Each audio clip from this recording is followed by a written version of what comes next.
Pressure राहू दे maintenance. कधी पण चालू केलं बघा आतामध्ये नाही, आता बंद करा. बंद करू. बंद करा. काय पाणी नाहीये पाईपमध्ये. टाकी भरली नाही त्यामुळे डेमॉन्स्ट्रेशन मध्ये प्रॉब्लेम आहे. पण सिंपल गोष्ट आहे, मॅन्युअल चालू करायचं, ऑन करायचं, हे कॉक ऑन करायचं. आता पाणी नाही येऊन कॉक बंद आहे. हा? कशाला म्हणजे काय, आता ते टाकी भरलेली नसली तरी पण आता चालू होते. डायरेक्ट तुम्ही चालू केलं ते ऑन केलं तर डायरेक्ट प्रेशर मेंटेन असतं. तुम्ही नाहीतर आता काय केलं ते ऑन केलं तर ते पाणी सगळं होत जातं. म्हणजे तिथं पाणी पुढं जातं. हे फुटबॉल मध्ये पाणी राहत नाही. म्हणून काय केलं, एक कॉक बंद करून आपण ना ते पाणी स्टॉप केलं.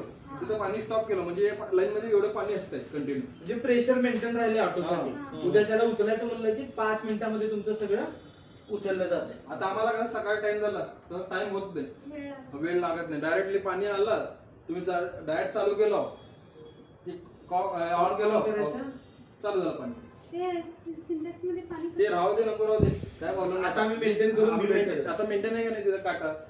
ते झिरो असलं डाऊन करून आपण असं बंद करून गेलो तर काय होतं, मग नंतर ते चालू करावं लागतं पहिला, मग थांबावं लागतं. म्हणजे फुटबॉल मध्ये पाणी भरलं असतं, हा, मग आपल्याला चालू करावं लागतं. आता काय तसं गरज नाही भरायची. आपल्याला काय डायरेक्टली आपण चालू करू शकतो. आपण मेंटेन ठेवलेलं आहे. चला, सिंपल गोष्ट आहे.